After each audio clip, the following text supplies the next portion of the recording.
Do you need a university degree in order to be successful? Hey, my name is Peshev and I'm the CEO of Devrix, a team of 30 building high-scale WordPress applications.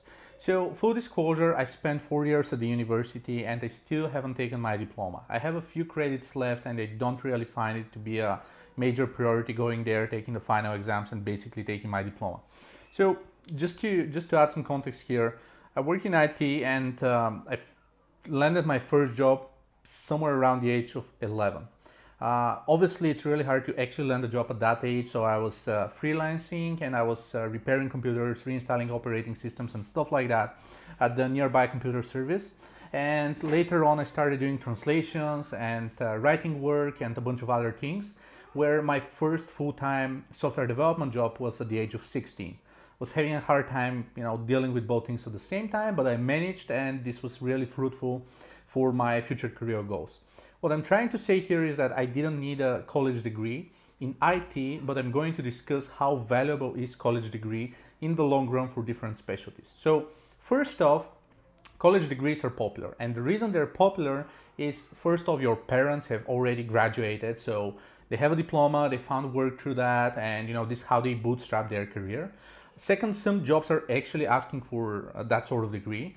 Third, there are some specialties that you can't really practice without a degree, such as fields in medicine and law and other legal specialties and so on. And fourth, there are tons of institutions that are relying on your annual fees or semester fees or whatever be it in order to, make a living out of that. So universities that have been around for over 100 years, that's what they do for a living. And if nobody enrolls for their courses, well, basically they're out of business, and we are talking about hundreds, often over 1,000 people working in that specific institution. So, long story short, how can you decide whether a diploma or any type of university degree is valuable for you? Well, I try to take a very pragmatic approach when assessing the necessity of a degree in the grand scheme of things. For example, what I try to think of is, are there any other ways to land a job and continue to pursue my ongoing education without a degree? What are the other possible alternatives? How expensive is landing a degree, right? Like, how long would it take? Do I have to take any other, classes afterwards, or internships, or anything else? What other expenses are including on top of my university education, because you have to think about accommodation and food and other daily expenses and things like that, and this adds up very quickly. So when you think of those and then a bunch more, you can try to figure out whether your diploma makes sense for you as someone looking for career development and career growth and so forth. For example, there are specific jobs, and actually a lot of jobs, that you can start without a college degree, but sometimes you can hit a specific limit or a specific threshold in your career growth, in your career hierarchy. For example, in order to become a senior manager somewhere, or land any other type of senior role, you may be expected to have that university degree.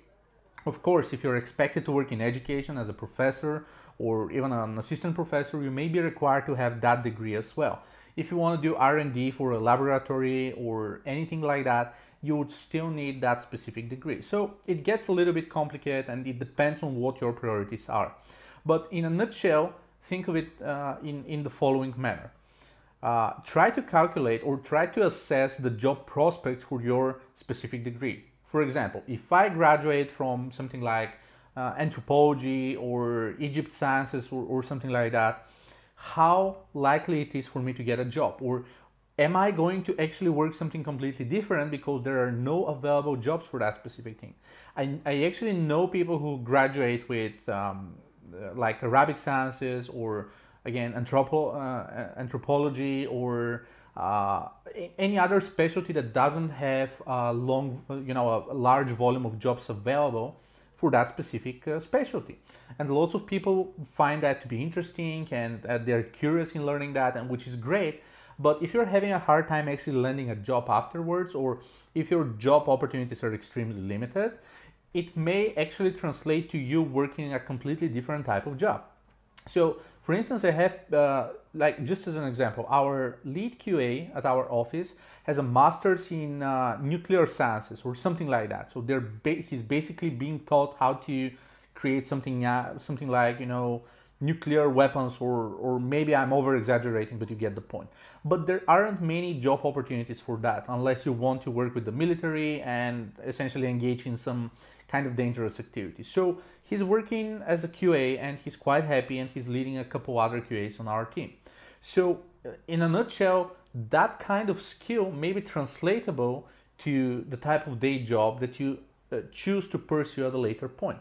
For example, if you study archaeology, you may not be able to go and actually dig for old bones or fossils or something like that, but you may find a very niche specific job writing for something like, I don't know, Discovery Channel or the History Magazine or anything along those lines. And this degree may be of use for you with all your knowledge and all your education in that field for you to be the best prospect for that specific job.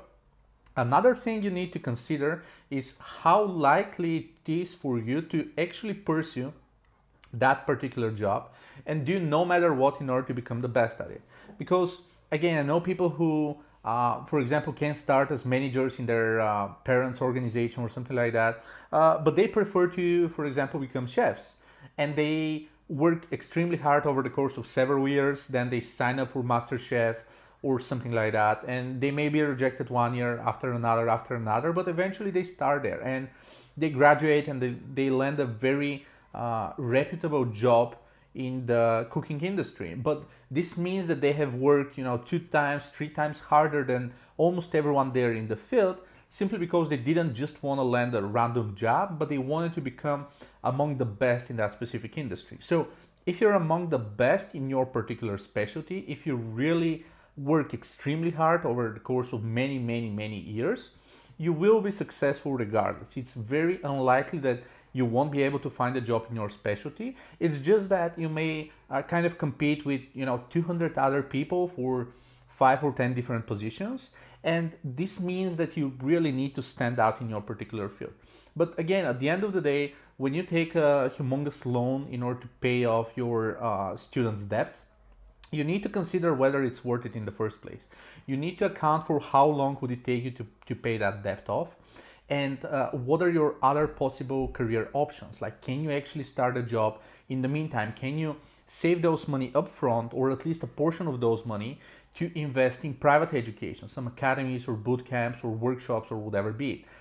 Can you start with kind of another specialty and then try to study in your own time through, again, books or courses or something like that? There are usually more than one right path for a specific job. So try to explore your kind of favorite industry as early as possible. Try to read case studies for other people who have been in that field. Try to look up those people on LinkedIn, see what their job is. Do they have a degree already?